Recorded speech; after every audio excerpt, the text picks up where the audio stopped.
لاسونه یو کوي یو بل ته له سره تیر شئ نړۍ حیرانه کوي د یو بل تر شا ودرېږئ او هر غم ته وژاړئ په زړه کې ورته صبر وکئ د خپل وطن دښمن د ښه په خندا ودرېږئ او دا د ښځو حق ورکئ یو ښه غوندې رهبر وټاکئ له ننګه ډک له غیرت ډک داسې یو سر وټاکئ د هر یو کاڼي د هر بوټي په ارزښت پوه شئ لږ څه درانه شئ پښتانه شئ په درنښت پوه شئ او دا د بیرغ معامله پرېږدئ او ښوونځي پرانیزئ چېرته یو نوی اختراع وکئ وطن جوړ کئ سپک نظر مه کوئ هر خوا ته ښه درانه وګورئ تاجک ازبک او هزاره او پښتانه وګورئ دا ځل د تخم اخیستلو کې لږ پام وکړئ هم د اوبو په ورکولو کې لږ پام وکړئ داسې یو ګل وکرئ بوی تر جهانه لاړ شي تر هندوستان او پاکستان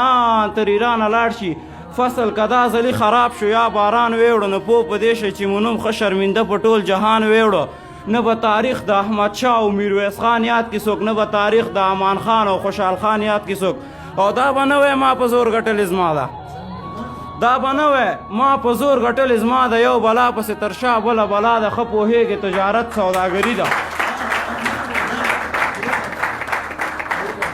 دا به نه وی ما په زور ګټلې زما ده یو بلا پسې تر شا بله بلا ده ښه پوهېږې تجارت سوداګري ده ښه پوهېږې په یو بل باندې سودا ده او نن که تا میدان ګټلی د جګړې دی آرام نه دی حتما بل یو درپسې دی ستا خادي او آبادي زغملی نه شي ستا سپېڅلې ازادي زغملی نه شي دښمن نه دی د هر څه د تابعدار دی هر څوک حق غواړي د خپل حق طلبدار دی دا مو بیا څه په بیرغ جوړ کړی شور دی د تا سپین دی او د ده شین دی او زما تور دی خدای ته وګورئ راویښ شئ افغانانو په همدې خبرو موږ وران کړی کور دی زموږ په سر څوک ملامت په دنیا نشته په خپل لاس مو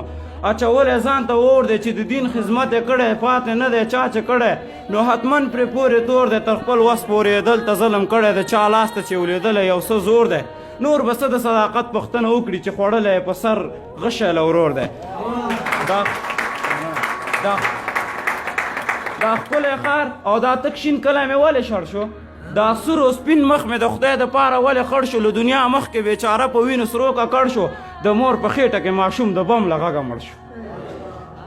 دا ښکلی ښار او دا تک شین کلی مې ولې شړ شو دا سور او سپین مخ مې د خدای دپاره ولې خړ شو له دنیا مخکې بېچاره په وینو سرو ککړ شو د مور په خېټه کې ماشوم د بم له غږه مړ شو ستا دسترخوان کې داسې څه خوند دی چې نه مړېږي دا مېلمانه چې راځي څنګه یې بېرته زړه نه کېږي کابله ته څنګه کافر یې په وژلو د خل نه مړېږي کابله ته څنګه کافر یې چې جهاد در کې خلاصی نه موندي بیا دې په سپین وجود د عصري وینې بهېږي ولې بیا د سینه سوری د بیا چا په زړګي ویشته یې داسې تا څه کړي چې څوک دې په آرام نه پرېږدي پر تا یې نه سلیږي تا په خپل مقام نه پرېږدي له تا نه څه غواړي بیا تا باندې بیا څه کوي دوی دا شرمېدلي یا ځورېدلي پر شا تللي زړه یې د بیا راشي بیا د غرمې په نوم راځي دلته کې شپې غواړي بیا مې قندار ننګرهار مزار کې دوی اډې غواړي دا خیال د خوب کې نه کوي دا فکر د هېڅ نه کوي هغه اوس نشته چې قفسو کې چرګان جنګول هغه اوس نشته چې خپل منځ کې افغانان جنګول په منډه منډه ستړي ستړي تر خپل کوره تلي نښه یې نه ده پاتې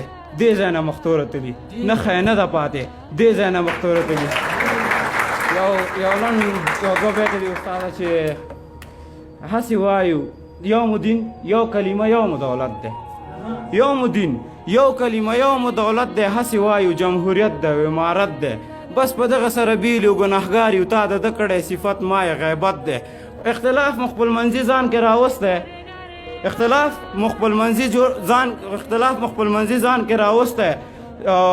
دا مو خپله ناپوهي او جاهلیت دی د شیطان د وسوسو د زور د لاسه چې جوړیږو نه همدغه علت دی احسانمند صاحب شرافت که شرافت خپل را معلوم کړو بیا ته ګوره صداقت هم صداقت دی